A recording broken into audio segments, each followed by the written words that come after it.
Hey, what's going on, guys? Ty from Bench Clear Media. I'm excited because today marks the release of a brand new podcast, video cast called Inside the Pitch.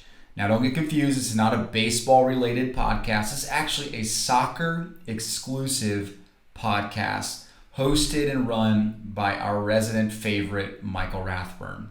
Okay. We've been getting lots of requests to explore other sports, put more emphasis on other sports. And so today we are extremely excited to kick off episode number one of Inside the Pitch. I'm thankfully a part of episode one with Michael. You probably won't see me much more because you'll notice very quickly that I am not a soccer card guy yet. And so I'm learning just as much as you're watching this episode. You can expect soccer card news, soccer general news. He breaks down players that you should be paying attention to. He incorporates little elements of soccer card collecting 101 in each of his episodes. All of it is extremely important and helpful for those that are looking to enter that soccer card collecting world. Okay, so you'll love what Michael has planned and in store for you in coming episodes. Now, a couple things real quick. We would love your comments. We would love for you to drop your comments below. Anything from feedback on the episode, comments on what we're saying. Drop a comment below. And over the next few days, we're going to give away a $50 Blowout Cards gift card for you to go spend on whatever you want, but hopefully you buy some soccer cards. So we appreciate Blowout Cards donating that for this particular episode. So be sure to leave your comments below and subscribe to take part in that. The second thing is, look, I usually pay really close attention to my audio quality, but for some reason today I was not paying attention, and my audio quality is not up to my own par. But you have to forgive me. We'll make do with it. Didn't want to redo our recording, but Michael does an incredible job today, so I think you'll enjoy episode one of Inside the Pitch. Enjoy.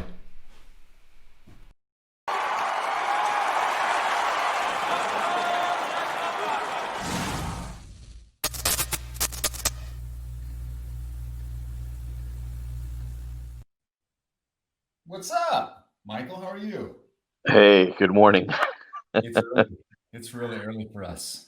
Yeah, well, yeah, from a broadcasting perspective, yeah, you got six kids, so you're used to, getting up for your kids is different than getting up to do content, though. No doubt, no doubt. Well, I'm excited. This is episode one for your new podcast slash video cast, Inside the Pitch. And I'm stoked that you're allowing me to be a part of it, man. So thank you. Yeah, hopefully I can look halfway presentable and awake. But yeah, it's soccer's blowing up, man, and we're gonna hopefully provide a lot of insight for people, and looking forward to it. Yeah. So for those that are just tuning in, so this is going to be a soccer-oriented podcast for the most part. Don't get for those that are new to soccer, don't get distracted by Inside the Pitch or confused. I was at first. I'll let Michael explain what that actually means here in a sec. But this is for all those that are interested in getting a better vibe on what's going on in the soccer card market. I mean, you're right. It has absolutely exploded. I think our soccer channel on Discord probably has the most activity by far. Yeah, and just between the last about 3 weeks ago and now, we've had a handful of really sharp guys come in and offer insight. So it's cool. The more the merrier. Heck yeah. We're sipping coffee quick here so we can get ready. Yeah. So for those that are, let's start with this because we got different segments we're gonna walk through. But let's start with a new guy, maybe a baseball, basketball, football collector entering the market, and they're very interested in dipping their toes in soccer. Maybe give some, I don't know, some wisdom for things they should think about as they enter the soccer market today. Yeah, I mean, the number one question usually that people ask is, "Oh, is it just like the other sports and I should go hunt prism?" And the answer is like, no, it's not, because it's two manufacturers, Topps and Panini, which is different than what we're used to, which is a good thing.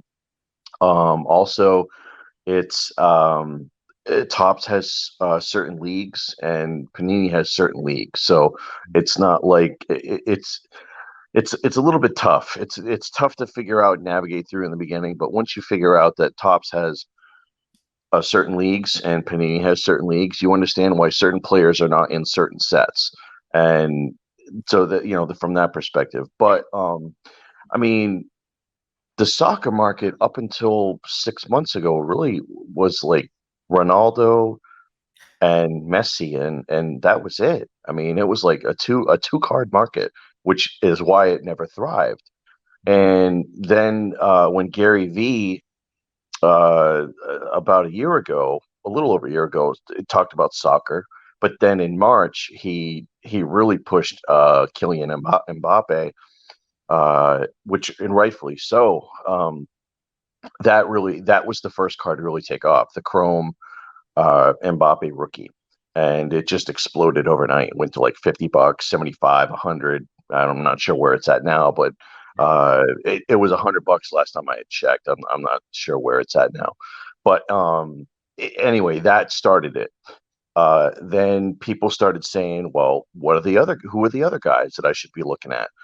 The Jadon Sancho, Havertz, just some of the other guys, Phil Foden, Trent Alexander, Arnold, just some guys really started to branch off, and other guys started, now Neymar Jr.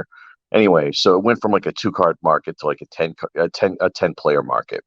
Uh, and really the focus right now has been on the top two guys, the top three really, Mbappe, Ronaldo, and Messi. But then the second tier of guys, whereas there's like maybe 10 or 12 guys in that second tier. And then the third tier that's coming, that's really going to help grow the market, is more of the guys that are not the super wonder kid rookies Mhm. or the elite super mega stars. It's more along the lines of the mid tier guys that should be treated as superstars, but just aren't yet.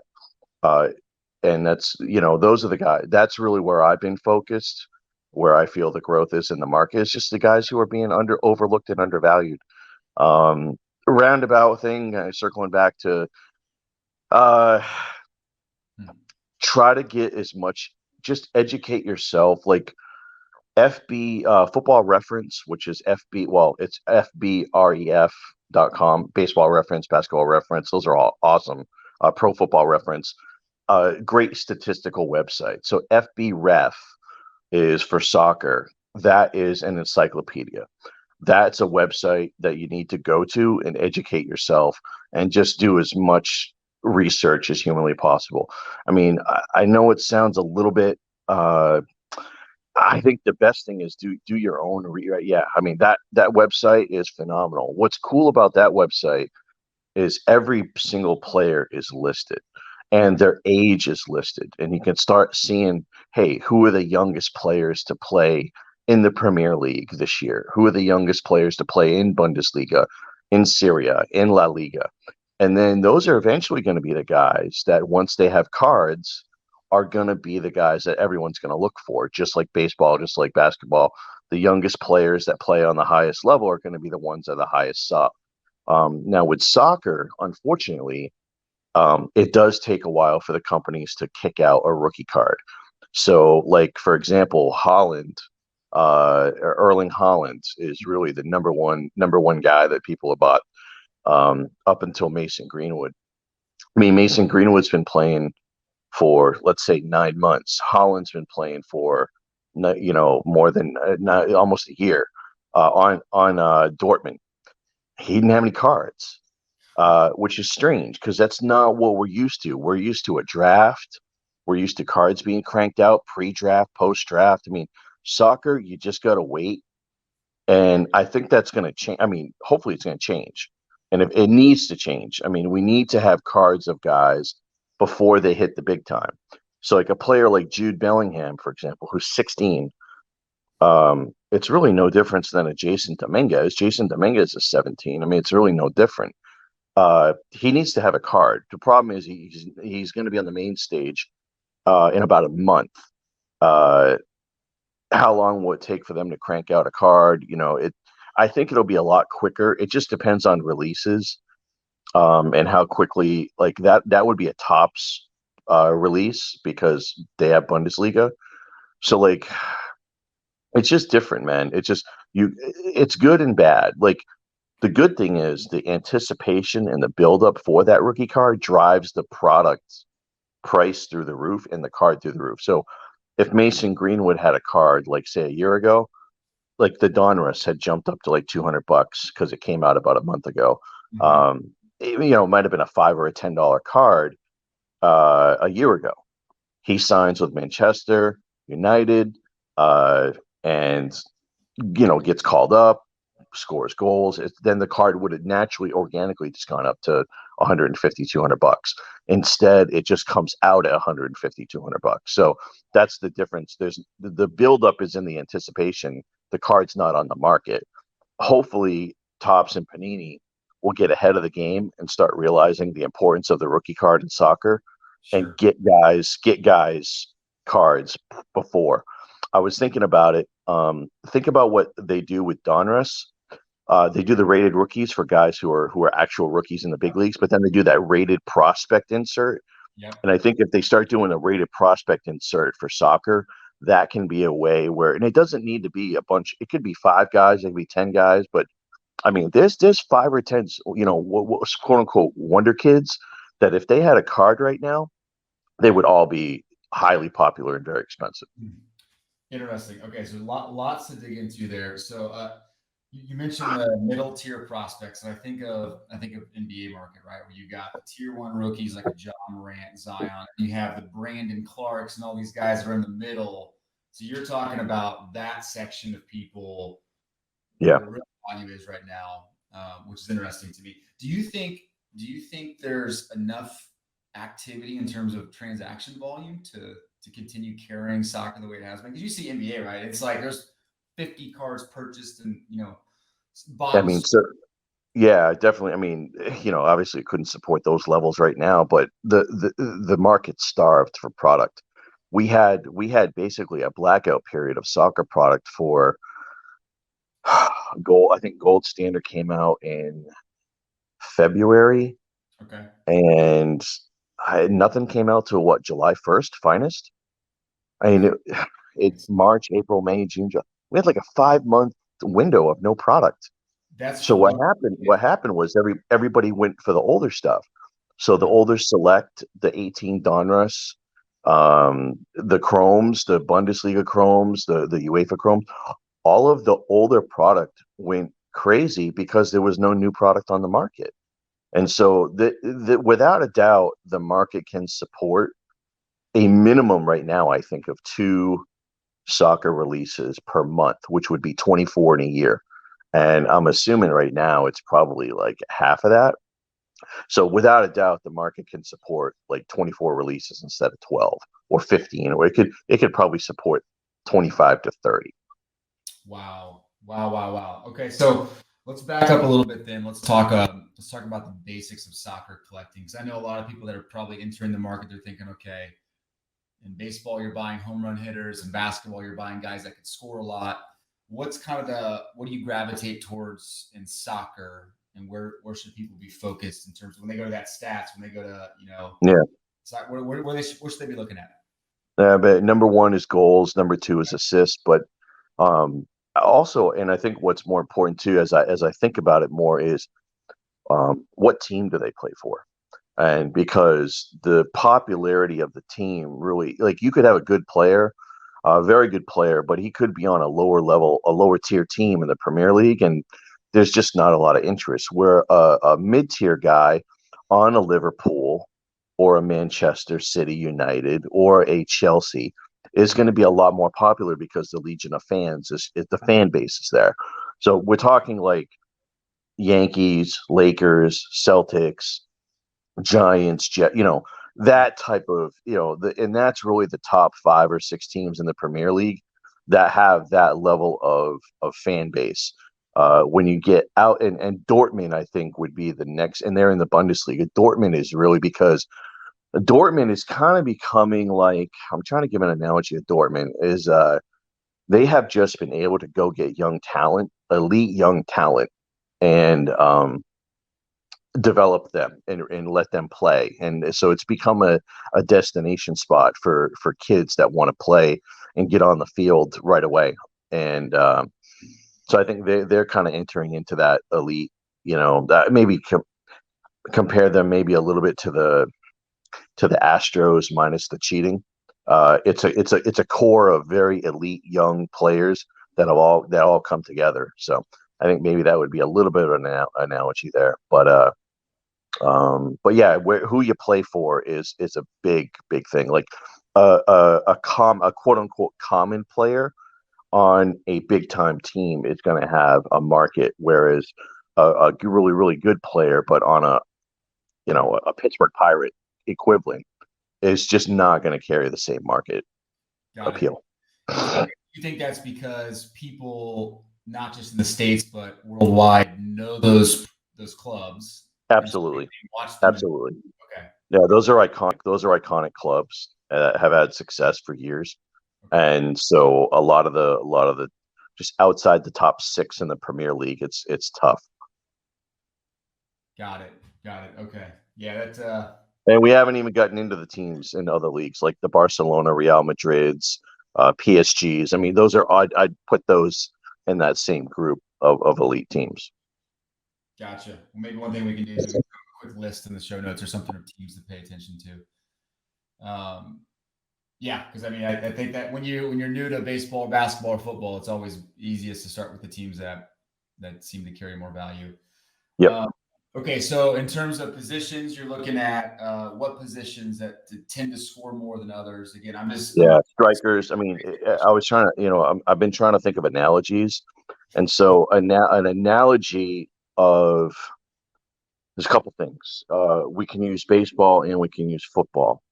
So the quarterback, the running back, and the receiver are really like the front four or the front five, like the front five guys yep. uh, of the on the soccer field.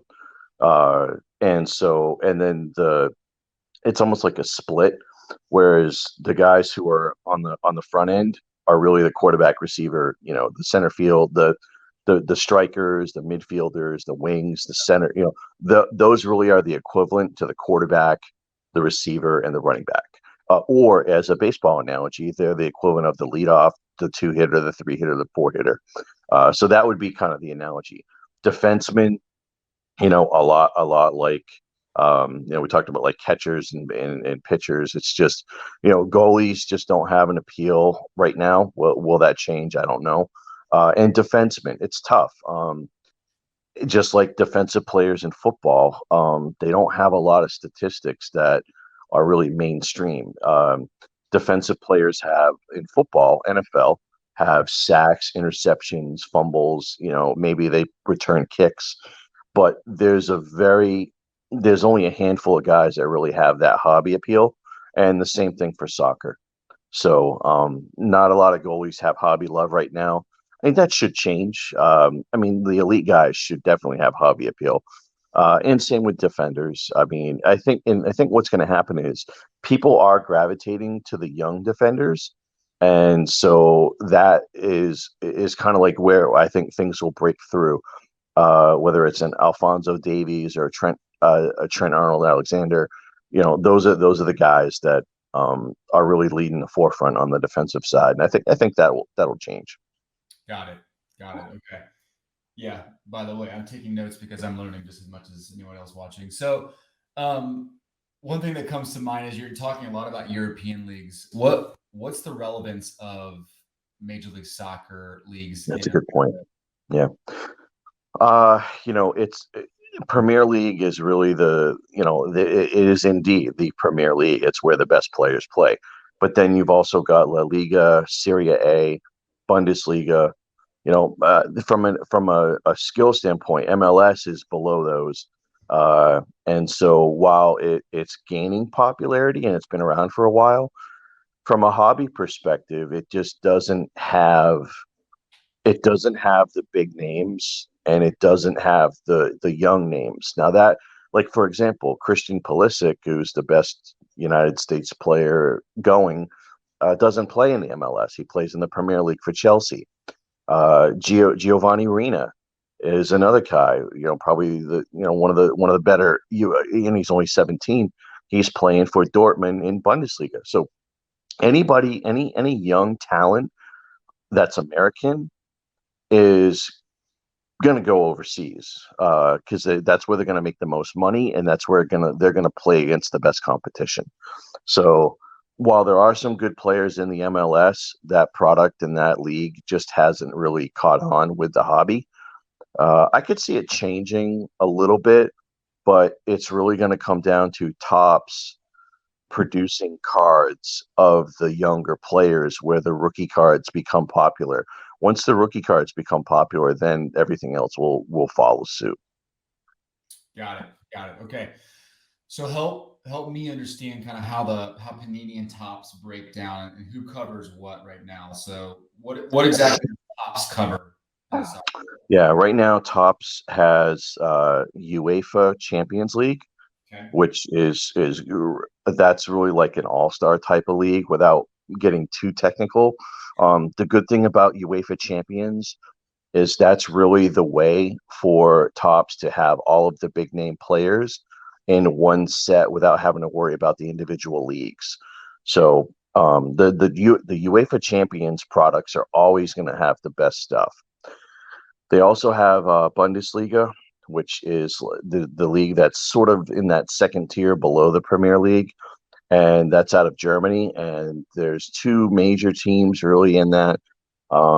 It's again, as the hobby grows, more players will become more popular. But for right now, really, um, it's really the hobby love is all on the Dortmund side because they've had the stars, the young stars, and so some of the other young stars are in some on the lower level teams, and they're quickly moving to the Premier League. So there's a quote unquote transfer market, which is the equivalent of our free agent market in the United States. So anytime any young player becomes very good in Bundesliga, the Premier League teams are going to be after those guys pretty hard, and so they jump to the Premier League pretty quick. And so that's I don't want to say Bundesliga is the minor leagues because that's not really true, but the any like I said, any young superstar that plays in Bundesliga for a handful, like 2 or 3 years, the Premier League clubs are going to be after those kids for talent, and to sign them and bring them in and pay them big money. So they don't they're going to play in Bundesliga 2 or 3 years, and that's probably going to be it. Um, Biggest example right now is Jadon Sancho, who is definitely one of the hobby the darlings right now, and rightfully so. Has been heavily rumored to go to Manchester United here. Manchester United, and really we're coming up on a deadline. The deadline's actually tomorrow as far as what Dortmund wants to do with him. It looked like a slam dunk. He was going to Man U, but it seems now like it may not be. So it's going to be interesting if Sancho ends up staying with Dortmund. They're going to be a monster team, and not only do they have Holland and Reina, but they would have Sancho, and then they signed Bellingham, and then they've got other young kids that are in the mix that are on the way up that people haven't heard of yet. So it'll be interesting to see what exactly happens with Sancho here. He's been on record to say he definitely wants to go to Man United. Obviously, he's going to make a ton of money going there. So it'd be interesting to see what happens there. But um, so anyway, so Topps has Bundesliga, and also they have the Europa League. So the Champions League really is like the division winners, the top four from the Premier League, top from the La Liga, Serie A, like the several different leagues. Where if you qualify for the Champions League, it's because you were in the top echelon of your league, so you move on to play in that league. It's kind of like an all-star league, quote unquote. The Europa League is really like that second tier. It's kind of like a wild card league where like the fifth place team in the Premier League got in. It's the teams that finished one slot below the Champion League qualifier. So it's still a great league, and it's going on right now as well. And that's going to be a way for um, Topps just came out with the Mason Greenwood on Topps now. Mm, So what happens is if Top Mason Greenwood plays for Manchester United, they're in the Premier League. So Panini has the rights to make a card of him as Manchester United. But under the Europa banner, because United is playing in the Europa right now, Topps can make a Greenwood card, and you can see they came out with the Topps now, which is brilliant on their half. Whether or not they can come out with a Europa release in the next few months, that would be huge, and then that would put them on the map with a Greenwood rookie.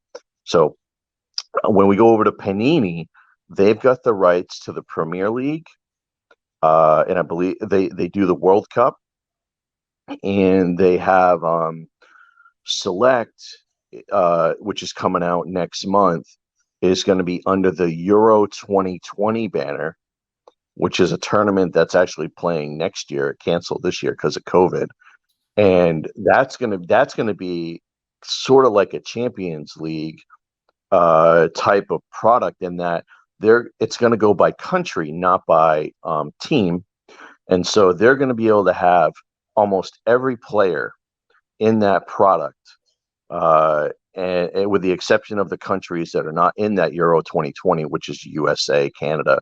So some of those guys will be left out. But I mean, for the most part, 95% of the big time of the hobby is going to be in that product. So Select coming out next month is going to be a monster release.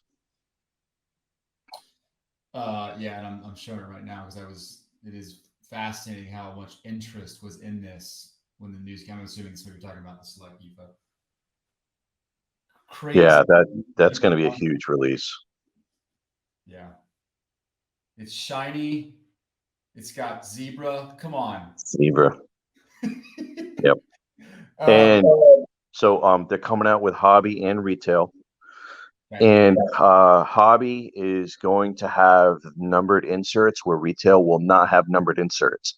And I think that's a really good job by Panini. They did that with Chronicles. It's a way for them to produce a product for retail without hurting the hobby product. And it's still going to be a good product because it's still going to have several parallels in the retail. And then they can also do retail exclusive inserts that don't have to be numbered. So Panini has done a really good job, I think, of setting up the product now for hobby and retail and making sure that both have value and demand. That makes sense. That's the first Select. And they're going to do the same with Prism that's coming out in December. So they're really doing a good job with the product, with the development. Yeah, that is the first Select release that has retail across sports, I think. Well, the previous soccer releases hit retail. Did it? Okay. Well, there you go. Yeah, but it's been a while, so that's why it's almost like it's just been 2 or 3 years. Yeah. Okay. So one question that comes to mind before we switch topics a little bit is when you got the divide, and I like the way you kind of laid that out. Topps is kind of like a minor league before they move into the Premier League. When a player comes out with a card in the Topps world and they shift over to the Panini world, what does the marketplace consider their true rookie? Or is there the first card that was released in a pack? Yeah. Okay. Yep. Okay, that's interesting. So I think you said. Oh, you know what? And we talked about what leagues they have, but then also you showed the Topps now, and then also Topps does the Champions League living set, and those are sold through Topps.com, and so those are a little bit different type of releases that give Topps the ability to produce cards of guys that they can't get in. I'll give you an example. Florian Wirtz has a card in Topps now. He's a Bundesliga player. They didn't put him in the Bundesliga Chrome that came out recently because that product had already been made 6 months ago, and it's been cut off. So that's why he's not in it. So what I'm hoping for is that Topps and Panini can get back on board and have a lot of these releases because of what happened, because of COVID.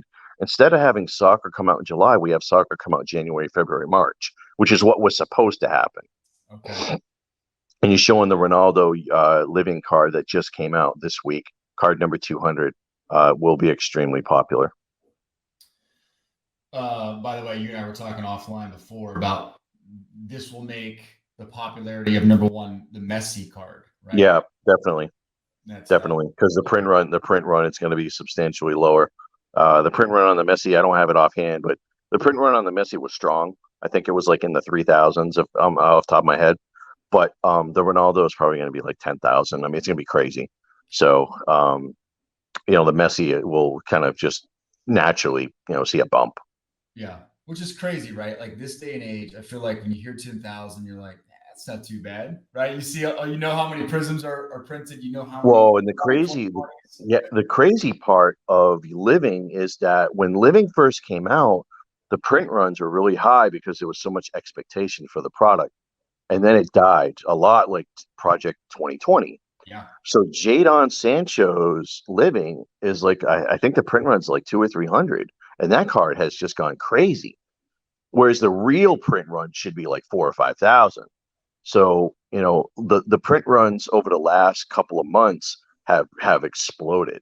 Whereas Giovanni Rina and Mhm. Kai Havertz, and even like Joshua Xerxes, or just there's been some, people have really realized, hey, the rookies or the young players, we're gonna go grab those. We're gonna scoop those up. So the print runs, it's been crazy.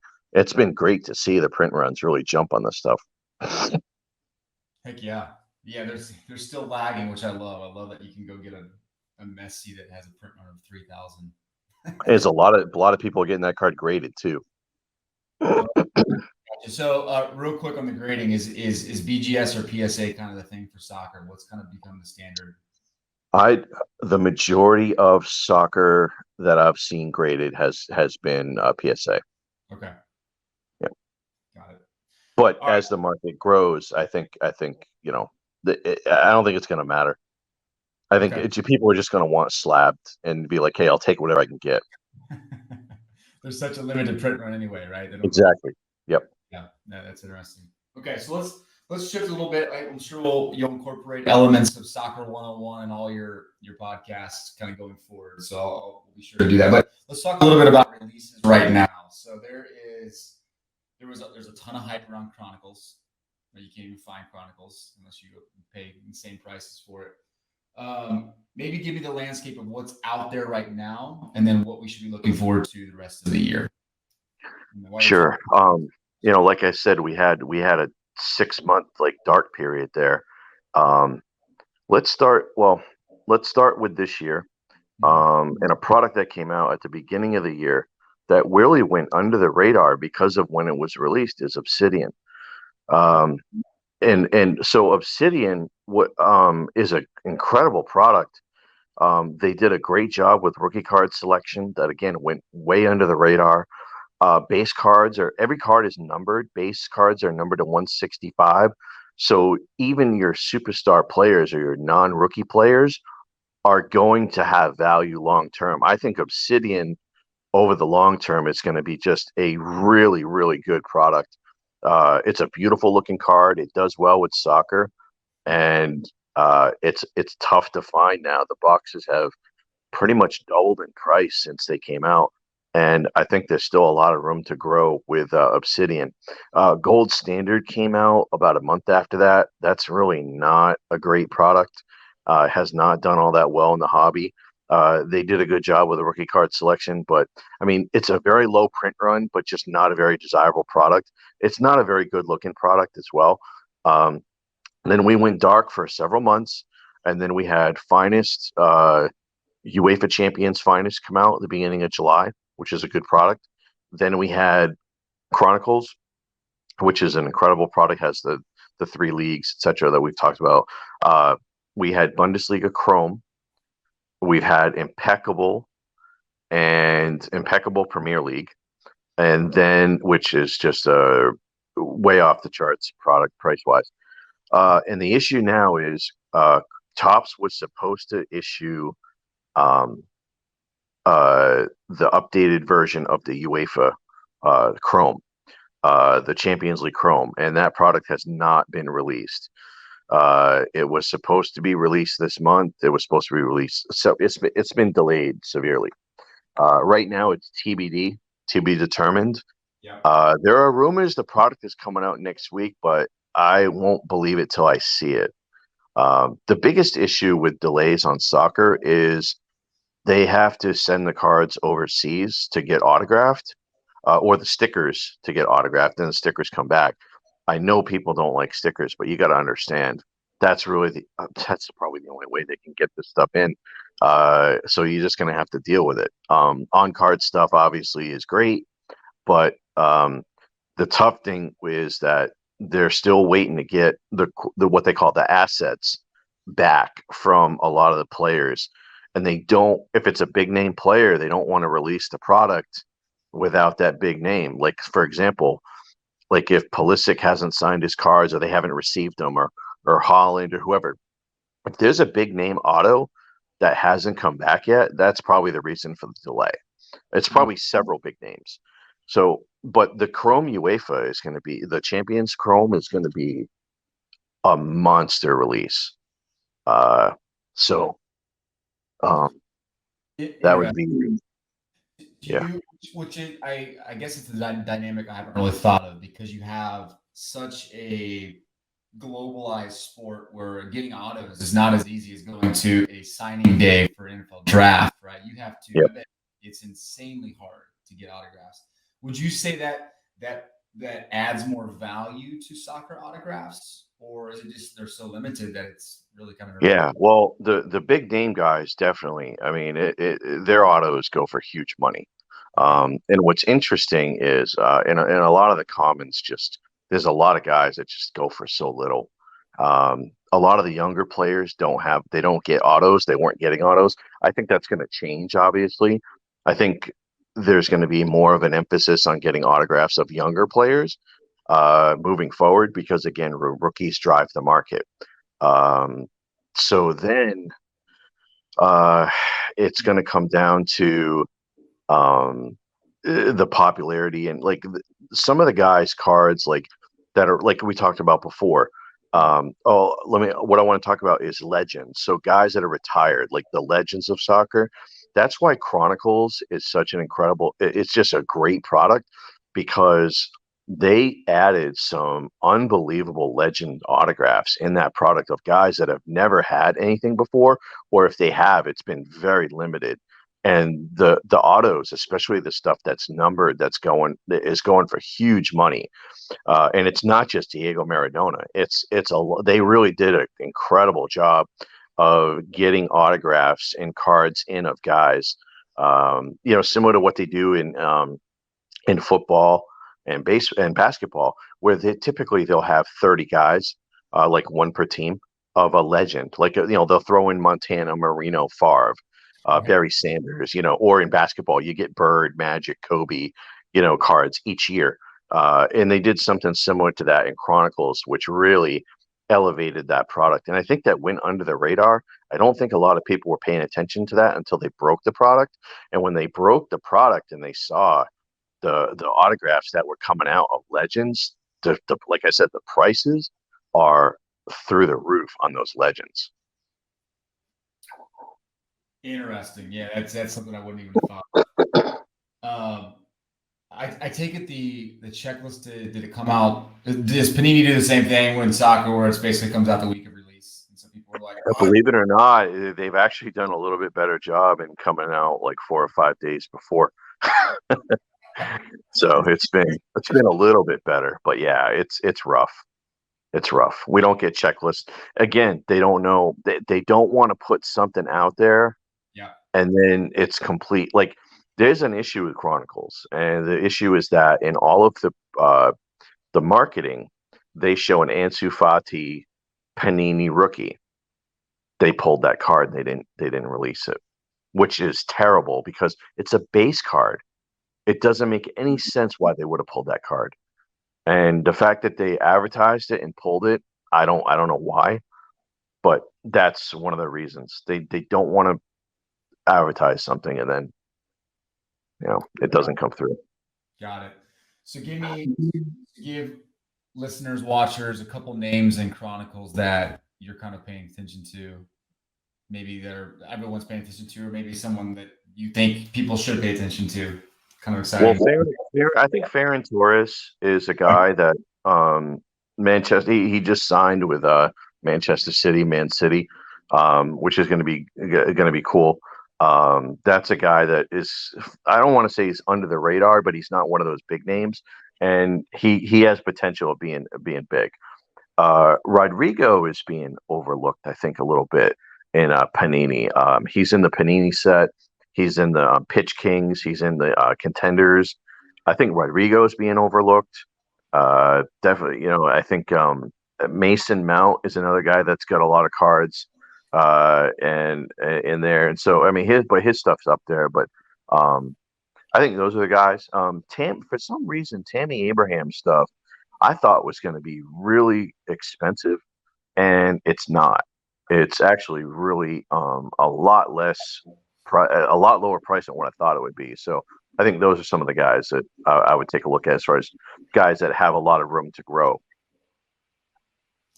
Got it. No, that's helpful. You and I, again, we're talking offline about just the popularity of parallels in soccer. And you mentioned it earlier. And I'm seeing all these lasers pop up. Yeah, the lasers are really getting popular, especially in soccer. So funny. Like it seems like it's always a laggard in football. People Yep. don't quite care about it, but it's cool to see soccer gravitating towards it. Yeah, numbered lasers to me have always been underpriced and overlooked. Yeah. Do you find that in the soccer world, colored parallels similar to the team colors? Absolutely. Okay. Huge. Yeah. And what's good is you got a lot of teams that have a solid red or a blue. Uh, Uh, so that, they really carry over well. okay. Okay. That makes sense. Yeah. So some of the basic elements of just sports card collecting are definitely carrying over, which is fun to see. Yes. And What about, real quick, what's interesting is Prism Silvers did not have the desirability up until the market, exploded. And even still, Prism Silvers, I'd say Prism Silvers just started taking off within the last 2 or 3 months, whereas before they really were being overlooked. And I don't know why. Just because the way the market was, I guess people were more gravitating towards the numbered, colored parallels and really just brushing the silvers aside. But that's changed. Silver and the optic hollows and the silver prisms they're caught up. They're very popular now. that's funny. It's funny how the optic hollows are, the other sports have basically paved the way for soccer's optic hollows to be relevant. It only took like a decade for other sports to care. Okay, so real quickly, I want to share this because I think it's you mentioned it earlier about an impeccable. So it seems like this is mainly a breaker only product because the prices are just Yeah, insane. yeah. I mean, it's a beautiful product. The cards are awesome, Okay, but it's just not. It's a product that either you're going to jump into a break, or you're just going to go seek out singles. It not. You can't like buy one box. You just can't. okay, yeah. I mean, this when I looked at the sell sheet, it's like, oh my goodness, these are ridiculously nice. Yeah, yeah. They're Ridiculous. beautiful cards. Yeah. Are you finding just in general with group breaking, obviously, are you finding that most breakers, big breakers, are starting to break more soccer now? Maybe because they're getting allocated soccer, but Well, yeah. I think like it's kind of interesting because there's been some dedicated soccer breakers in the market for quite some time, and they're very good. And you want to lean on them for knowledge, watch their break videos, and you learn a lot.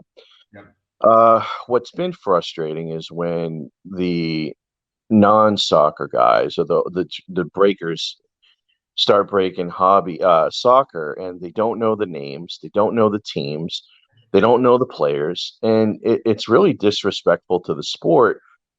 And you can say, oh, they're providing a service to the customer, and I don't even believe. I think it's just a money grab. So my whole thing is get educated on it at least, or have somebody that is educated do it. But when I see people and they don't even like they're breaking the product and they don't even care about it, I don't really. That's a turn off for me. Hmm. Yeah, I think it's unfortunate because soccer's grown so fast where the hobby world hasn't caught up to it yet. I think we saw that a couple of years ago with basketball, where all of a sudden all these baseball breakers were like, "Oh crap!" Well, we see it. We still see it now with Bowman when people break Bowman and they don't even know who the players are. For sure, It's for just sure. you know at least get educated on it. But Yeah, that's fair. That's fair. Okay, so the last question I had was just in our Discord world and just hearing kind of the rumblings of the Prism coming out later this year. How excited are you, or how excited should people be about that Prism release later this year? Is it oh, something? huge, because if you think about it, last year's Prism came out in October and there wasn't a lot of fanfare other than the hardcore soccer guys that were behind the product. Um, and this year's Prism, the anticipation is going to be huge, and the hope is that Panini does a really good job with the rookie card selection, because if they get the rookie cards, and there's plenty of guys for them to make cards of, if they get the rookie cards right, the product can explode. Um, it's not going to have Messi. It's not going to have Ronaldo. It's not going to have Mbappe. It doesn't have Sancho. It doesn't have a lot of the big names. So it's going to need rookies to push it. It's going to need silvers to push it. It's going to, so Panini, the success of the product, well, the product's going to sell, but the long-term success of the product is going to be dictated on how many key rookie cards they get into the sets. Okay. Is there any rookies that you're already hoping are in that set? Is it Uh, a tough question? I think Harvey Elliott would be a guy.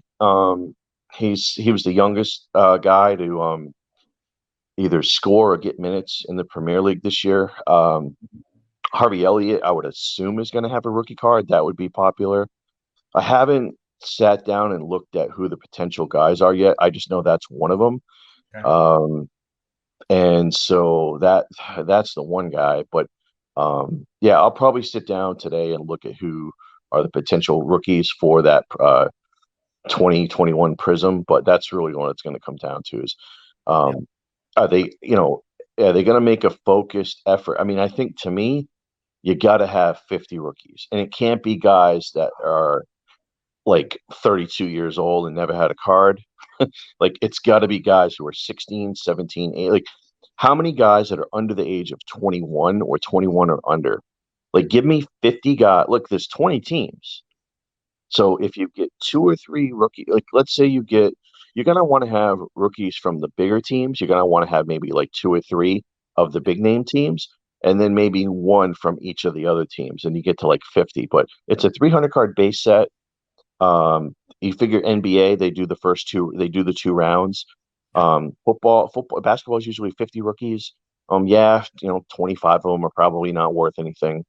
But if they can get 25 legit rookies, and let's say five of them have big name hobby appeal, and then the other 10 or 15 have, that mid tier level that can develop, that's really going to be the success of the product.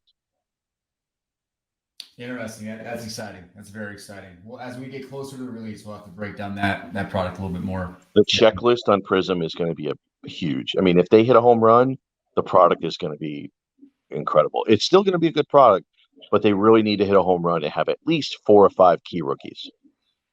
Got it. Schedule release on that is it mid-November or mid-December? Do you remember? Mid-December. Yep. December, Which yeah. is, it's just delayed based on COVID and everything. Last year's was October. This year's will be December. So I Wow. was actually surprised it was coming out in December. I thought it would be delayed, but There's hopefully not. plenty of time for them to delay it. I That think so. The way that they've been promoting it and pushing it, it does sound like they're ready to go with this product. wow. Wow. December could be one heck of a month for sports card fans, especially if there's a national. Shit. Yeah, and what's funny is New Jersey is now like one of the safest states. So going to the National is not nearly the issue that it potentially would have been a few months ago. Yeah, it's looking good for the national. We'll take that. All right, so let's shift a little bit. We got a few minutes. Let's talk about some soccer news, and you've kind of teed me up with some stuff here, but we'll start with Champions League. That's underway right now, right? So Yep, what should soccer fans be watching in the short term? What should we be grabbing? sure. Well, we got Bayern Munich won yesterday. Manchester City's moved on. Real Barcelona's moved on. So you got Barcelona with Messi, Bayern Munich, who has ruled the Bundesliga for several years now, and you've got Manchester City, who is my favorite team and arguably the best team in the whole world, who came second in the Premier League. So you've got three big time teams left. Mm. Uh, I think we're on a collision course for Bayern and Man City. Well, we got a big matchup coming Friday. Bayern Barcelona is huge. It's almost like a Super Bowl type of matchup, and that's gonna, so whoever Man City versus Bayern or Barcelona is going to be huge, and that won't be the final. That'll be the semi, which is going to be interesting. The semi will probably be better than the final. So I think, look, Man City to me has been the team.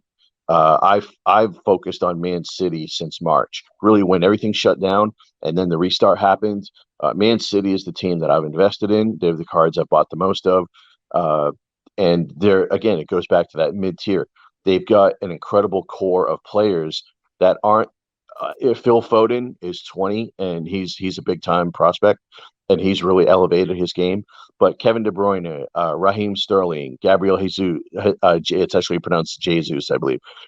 Those are the three guys I've been focused on buying. Uh, they've got um, they've got silvers in Prism. They've got some of the older cards like in the World Cup, the prior Prism World Cup release. They're in those. You can get those base cards and silvers. So Sterling, De Bruyne, and Jesus have a lot of cards out there that you can go find. So that's why there's plenty of inventory, and their cards are really still underpriced. And I think that over the next few months, you're going to see Man City cards really be elevated. Awesome. Okay, that's helpful. I was just going to ask you which of those big games coming up, which players should we be watching from a hobby perspective and you just named Yeah, off. So, super helpful. Okay. So what's the league after this? What should we be looking for in September, October, November? yeah. What's cool is we really aren't going to have an off season. We've Mm, got champions in Europa going on right now, and then it's going to roll right into the start of the Premier in Bundesliga, which is around the mid to third week of September.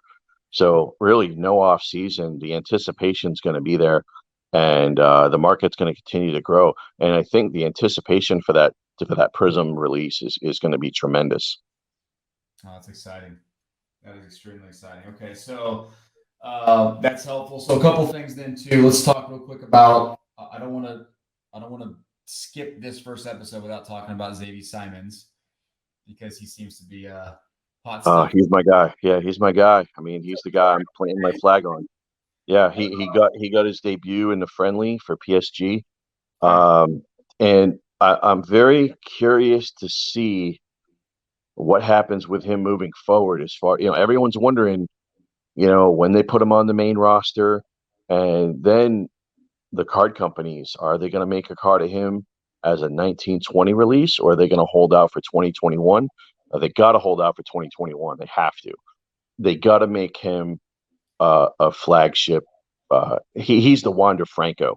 I know I've mentioned like LeBron and Zion and those type of names, but I think as far as global appeal, but I think Wander Franco is probably more of a better comp for him as far as his place in the hobby because he will be the number one rookie prospect once his card comes out, Wow. and he will be priced accordingly. He will be expensive. I want a hair card. We need a relic hair card because that's insanely cool hair. There's so much they can do with him. There's so much they can do with him. One of these companies is going to sign that kid. Well, I hope not. I mean, I hope we don't get one of them that signs them to an exclusive. I mean, I'd love to see, Exactly.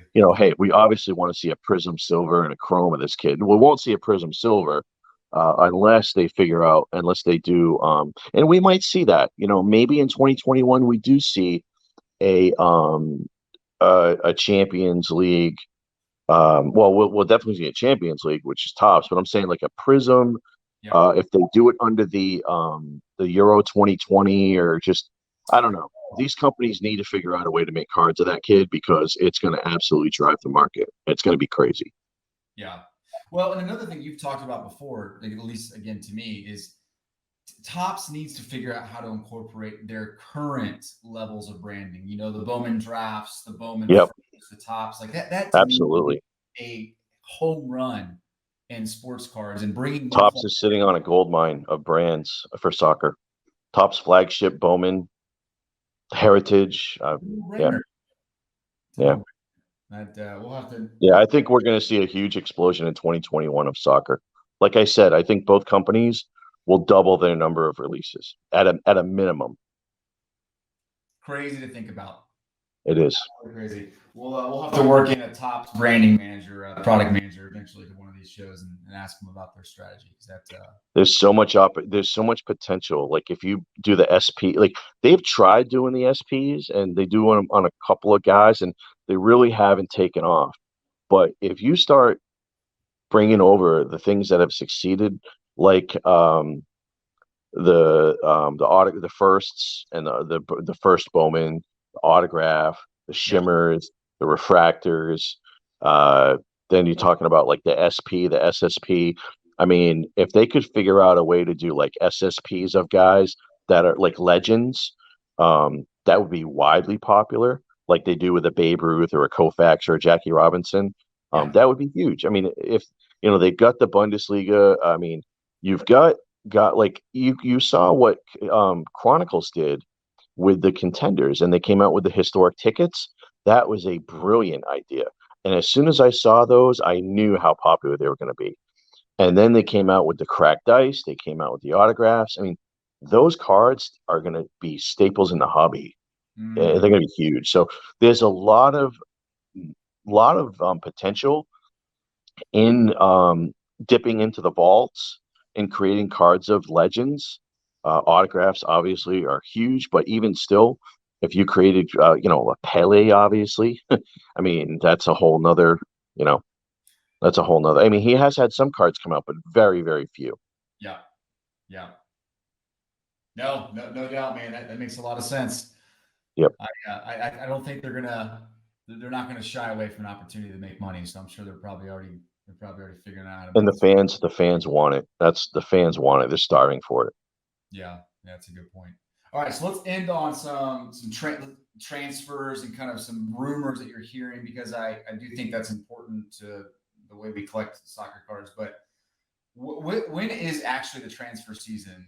Is that anytime or is Well, that it's going no, not necessarily. I mean, and I'll back check there's a couple of different transfer market periods. okay? And typically it's like right now, which is the quote unquote off season. And then usually it's like in the middle of the season as well. Again, I'm more of a hobby guy and a player guy. As Sure. far as the game goes, I need to raise my quote unquote game and knowledge as far as the intricacies of things like transfer market and stuff like that. So I think we're closing soon. I know that there's some deadlines, like I mentioned earlier. I read that Dortmund basically has given the deadline of tomorrow, Monday, on the Jadon Sancho. So whether he's going to Man U or he's going to stay, we should know tomorrow. Um, but like Tino Warmer was already one from before, and we talked about Ferran Torres. And those are some of the bigger ones. But yeah, the transfer market's huge, and once it all settles out, then we'll get new cards of those players, and how does it impact the landscape of the next season moving forward? It might hurt guys. The guys that are moving to new teams, it's going to help, but then how does it impact the current players on that roster? Does it mean that they get less playing time? Does it mean that they don't see the ball as much? Those are all things that you want to consider. Got it. Got it. Yeah, more complexities. That's all I need. More complexities for a new market for me. Man, this has been incredibly helpful. Let me just say, for those that are watching or listening, feel free to put comments below, things that you would want Michael to talk about in future episodes that'll help him figure out the right guests and things to add to his show. But I'm excited, man. I'm excited because this is going to be really good. I think it's much needed in the hobby. And Absolutely. I'm looking forward to it. Again, I love bringing knowledge. And this is all research that I've gone out and done on my own. And it's fun. It's fun doing your own research and really discovering players and learning names. And the scary thing about soccer, man, is the player pool because, man, it's not one league, it's several. And it's guys that like you got to start paying attention, like the junior leagues. Man, you got to know the kid who's when he's 14, man. So it's fun though. It's fun. It's a lot like baseball prospecting, Yep. or just it's fun. So I can't wait for these guys to have cards. It's so frustrating right now for these guys, and some of them do have stickers, but a lot of them have nothing. Mm. I just bought a card, and I'm terrible because I don't even remember the name of the guy, but it's a rookie on it's a MLS rookie, and he's from the United States, and he's like 17, one of the better players in the MLS. And again, I don't even remember the name, but I found a post. It's a Topps card, but it's like a post serial card, and I grabbed it for like $5, and I'm excited. I'm pumped to get that card because he has nothing, and if he ever becomes something, the card is just going to be widely, it's going to be expensive if he ever does anything. So. That's awesome. The beautiful thing about a market being untapped and hard to figure out is that it's hard to figure out. And if you do the work, right, It is. one of It the few is. that can get Yeah, I into. mean, there's a Holland card out there, which is interesting. Like Topps made a Holland card, and it's actually a Topps flagship. It's a 2019 design, and it was for industry summit, and it was a 5 card pack, Oh, and it's really under the radar. I mean, it's selling for good money, but I still think it's way underpriced for. So I'm trying to get my hands on one of those. Um, but I think that as time goes on, people are gonna, discover. What I am seeing is there's been a huge movement in the last month or two on like stuff from the 90s and legends from the 90s and any cards or any stickers of guys from the 90s that are their quote unquote rookies or firsts. We're starting to see that stuff pop. So I think there's going to be huge growth in that market too. yeah, that's a good point. I think it's worth mentioning, right? A lot of people don't think about stickers here in America, but that's a huge piece of Panini's Yeah. business Yeah. overseas is the sticker, and they've been doing that for how long? 20, 30, 40 years? Yeah. A long time. I think they go back to the late 60s or something. I don't remember, but yeah, they've been around for forever. Yeah, and so those have been basically the only trading cards soccer players have had, right, back in that era. Yep. Yep. And those are very hard to keep did you peel it? Hopefully not. And then, what kind of condition is it in? It's not like people were throwing them in top loads. Right. And you know what's funny? When I buy stickers off of eBay, Uh-huh. I don't get them in top loads. People are sending them in sleeves. And Wow. it's like that just shows you they don't know. They don't know. They don't get it. They No. come they come clean. They're not damaged. Unbelievable, but yeah, they're not in a top load. How do those grade? Do those grade relative? Are they hard to get good grades I on? gotta be honest with you, I haven't really paid much attention. I'm assuming it's tough.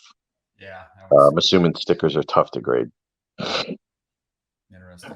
All right, we're playing with fire, man. Well, our kids are going to come busting here anytime, so we're surprised we made it this Yeah, far. I keep looking and hearing yeah, I keep hearing Amazing, the door. amazing stuff. Well, I look forward to episode 2, and have yourself an amazing Sunday. All right, man. Good deal. See ya.